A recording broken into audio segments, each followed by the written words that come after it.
Hello, my dear students, good morning.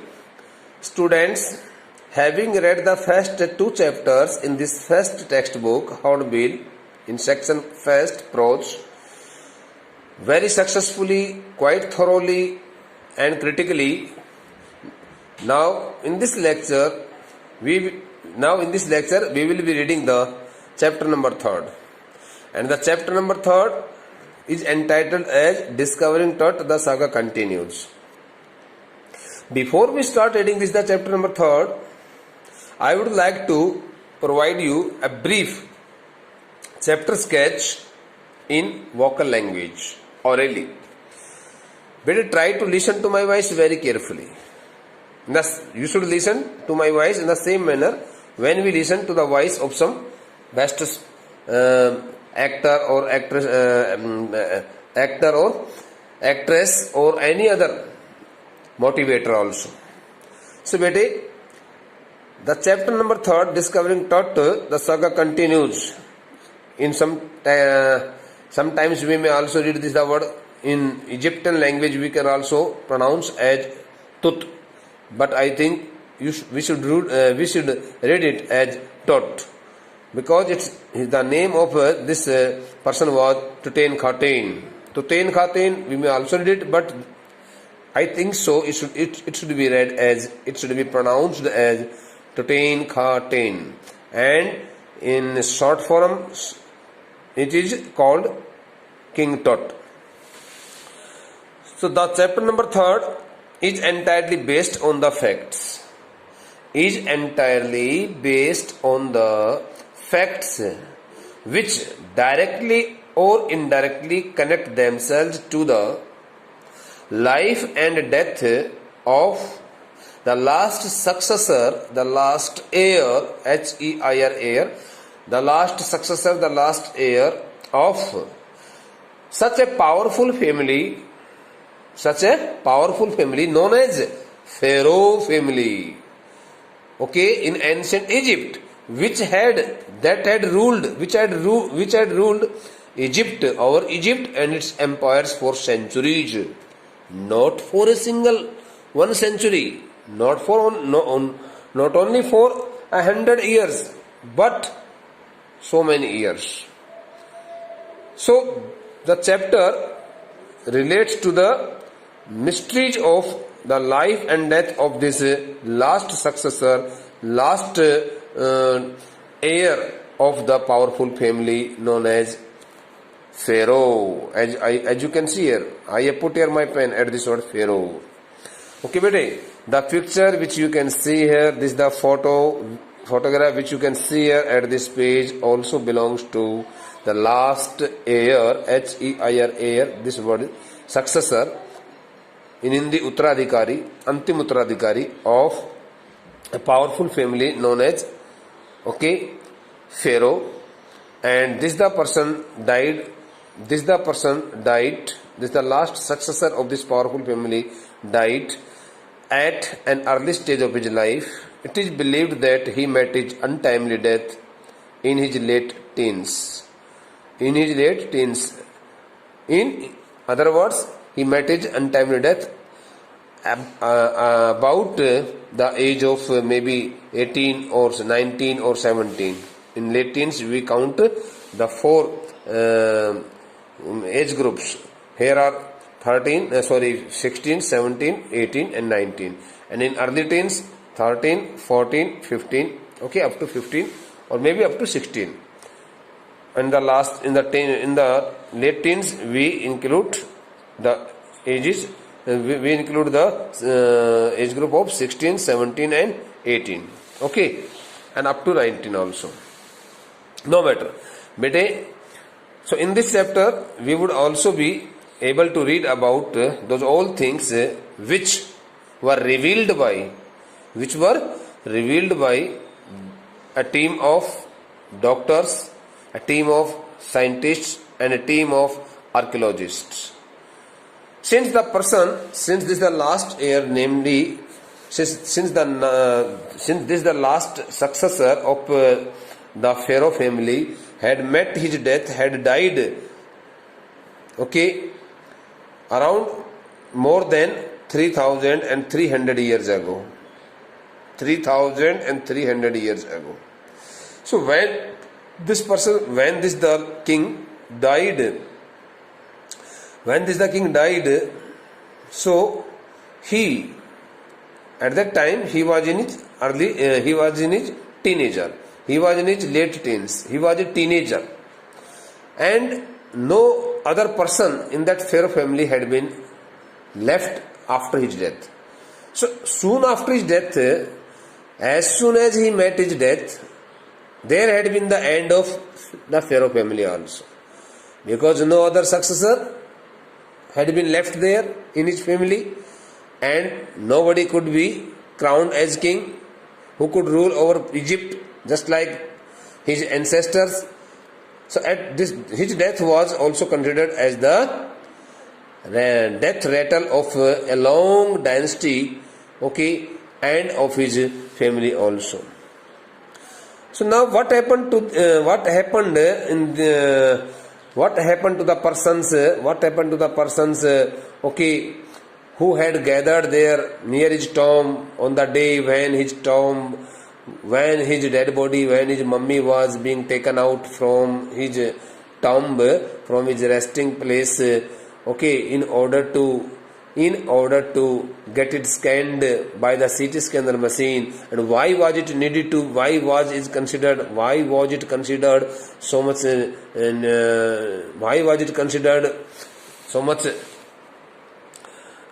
needful, to scan his body by a CT scanner machine, because people had speculated that the king, that the last heir and successor of the Pharaoh family, had met his death, caused by the murder, and he had been murdered. He had not met his death naturally. He had not met his natural death. But he had been murdered. It was speculated by the people. So in order to find out the hard facts and real facts concerning to his life and death, the people of the country Egypt, made a plan, and they handed over the task of investigating the tomb in the Valley of Kings. In the Valley of Kings, that was situated far away from the main city of Luxor in Egypt. And meanwhile, I would like to say one more thing, that the important task of discovering King Tut's tomb was given to a well-known British archaeologist whose name was Howard Carter. Whose name was Howard Carter, HOWARD, Howard Carter, British archaeologist. That the British archaeologist had spent many years in searching for his tomb, but he could not find any trace so easily. But luckily, in the year of 1992, he discovered Tut's tomb after years of futile means useless searching, and he got succeeded in discovering King Tut's tomb in the Valley of Kings, in that burial place that was situated at the far end of the city Luxor in Egypt. So when he had discovered, because he had also been given one more duty, that when he discovered the tomb of King Tut, he would have to inform the people of the forensic department, anatomy department, and the radiology department, so that they could also get themselves fully prepared to scan the body to scan the dead body. Mummy. So dead body has also one more word as its synonym, and it is mummy. The word mummy and dead body both are synonyms. So Howard Carter was also given one more task that saying it that as soon as he discovered the tomb of King Tut, he would have to inform the people of forensic department, forensic lab, the radiology department, okay, and the scientists, anatomy department also, and he did the same, okay. When he had finally got succeeded, so in the year of 2005, as you can see here, on January 5th, 5th of January 2005, here written is 5 January 2005, okay, around 6 p.m.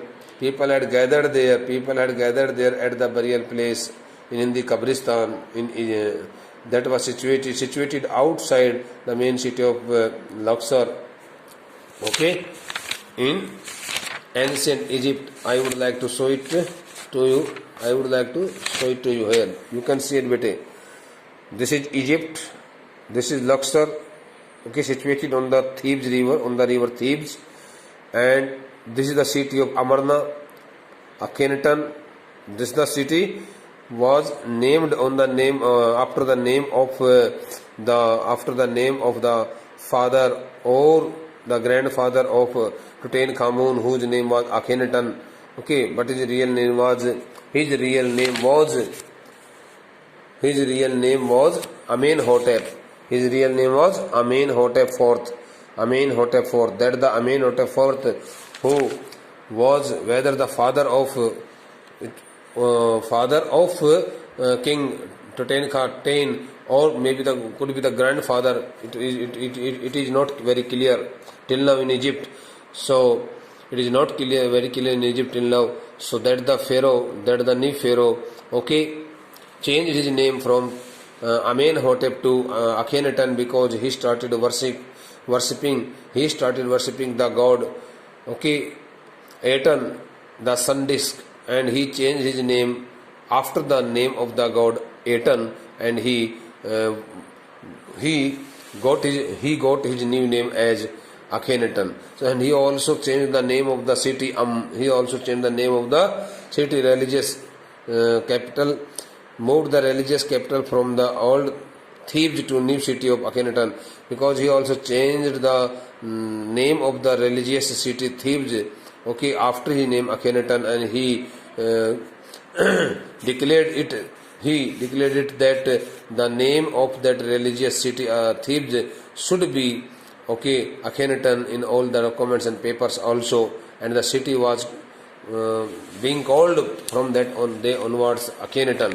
As you can see here, Akhenaten. Nowadays it is known as Amarna in Egypt. Okay, bete? And here you can find here the tomb of Tutankhamun. These the decorated things. Okay, winged nymphs or winged goddesses. The pictures of winged goddesses, are also sketched or also drawn on the walls of his tomb. Okay, and here this is the Valley of Kings, and in this Valley of the Kings, which is known as the burial place, okay, which is situated at the far end of the city Amarna and of the city Luxor also, which is the main city here. So as you can see here, then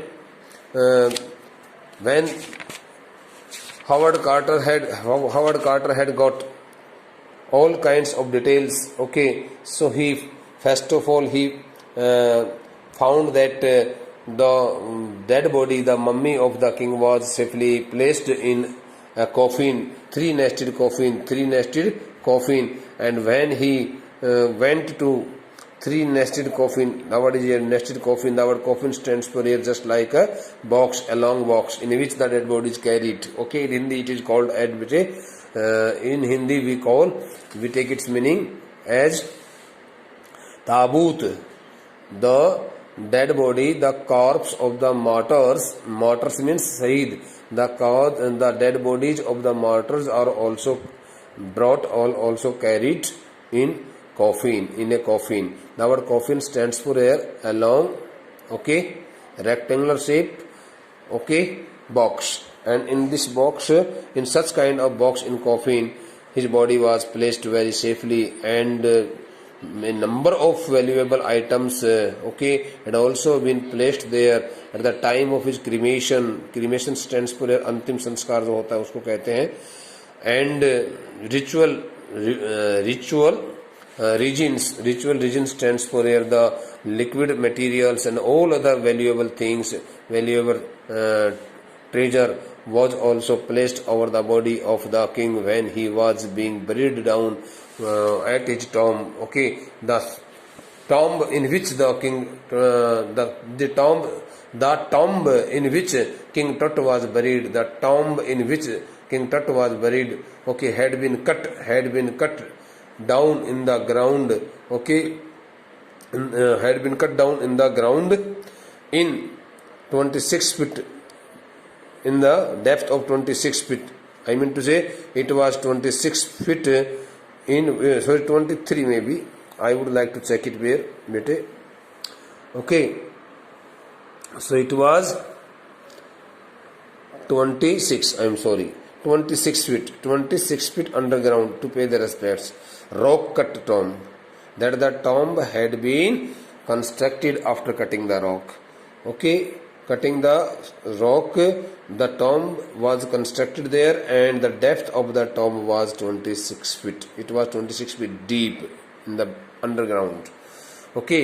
So on the day of 5th January 2005, the CT scanner machine scanned the body of the King Tutankhamun, and on that day in the burial place, the weather automatically got changed, and there had been so many dark bellied means dark clouds, large shaped, slopy dark clouds appeared on the sky, and each and everything looked so much horrible. The sandy winds, the stormy, fast blowing stormy winds also began to blow very fast. The stormy winds also started blowing very fast when the dead body of the king was being taken out from his tomb by the workers in order to get it scanned by the CT scanner machine. So each and everything had become so much horrible.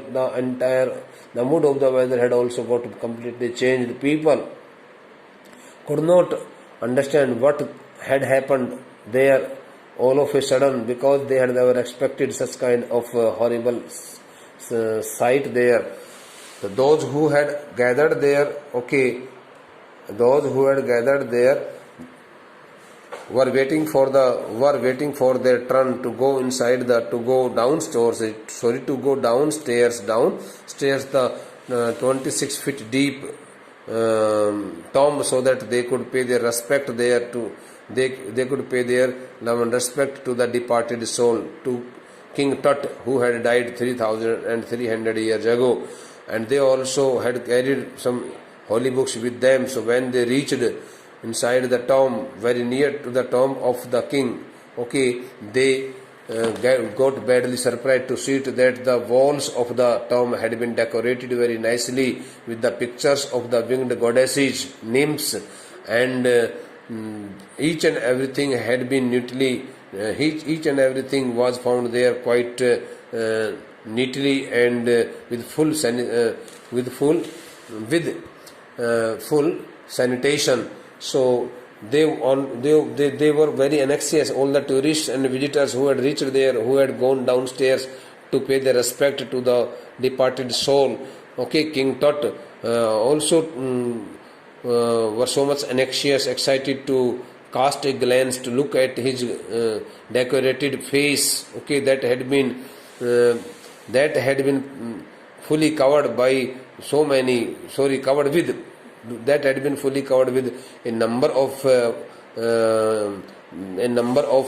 valuable things and items which he had used in his life. So such kinds of things take place in this story. We would like to read it thoroughly. So later on, anyhow, King Tut's dead body was taken out from his burial place, and it was placed, it was put into the CT scanner, and the CT scanner machine once had got broken down and it had stopped working because the cooler fan had also got some sandy particles there and it had stopped working. That's why the people who had, because it was the first time when the CT scanner machine had been launched, invented, no other persons, no, not a single man's body, not a single man's body had been put into that machine, and it was the first body before, body before the death of King, before the death of and after the death of, before the death and after the death of King Tut, which had been okay placed into the body, which had been put into the CT scanner machine, CT machine to have a close inspection of his body. So it was really very so expensive machine. So the scientists and the doctors got badly frightened to it that it had stopped working. But anyhow, the fan was replaced with a new one and it started working, and taking 3 hours, okay, the machine had scanned the whole body of the king very nicely and critically, and some interesting and stunning pictures were also revealed by the machine, and it was all taken by the doctors. It was all examined by the doctors and the radiologist very critically. They also found that there were some such kinds of images, pictures of King Tut's body which which were out of belief, normal belief, which could not be believed that such kinds of images of his body organs could remain safe after so many years. But it was all based on the data and the report of the CT scan machine, and they took it really as the real facts. And later on, Zahi Hawass, who was the Secretary General of Egypt's Supreme Council of Antiquities, also got so much pleased to see it all, because he had been given the task of scanning the dead body of King Tut. And meanwhile, we would also be reading some interesting facts relating to the life and activities of King Tut's ancestors, his father, his grandfather, his great uncle also, who had also got the position of a king and ruled over Egypt, and created some such kinds of activities which went totally against the Commonwealth's feelings and belief, and they could hardly be expected for such kinds of those inhuman activities. But it was Tutankhamun who restored all the lost values of the ancient Egypt, and he got his name and fame on the basis of his nice nature and cooperation and unity. He ruled only for 9 years, and then he mysteriously died and met his death. So all the facts will be read by us now in detail. So discovering Tut stands for here. What do you mean by the word discovering? Finding out, searching for. And this the word works here as a gerund. Discovering Tut means in Hindi Raja Tut के मृत शरीर की खोज करना. The saga continues. The word the saga stands for anecdote. I would like to write the meanings in the next lecture of the difficult words also, so that you can be able to know about their sense and meanings also. Okay bete. So discovering Tut, the saga continues. राजा टट के शरीर की खोज का करना, वो कहानी, वो गाथा अभी भी जारी है in Hindi. A.R. Williams. The name of the author is A.R. Williams.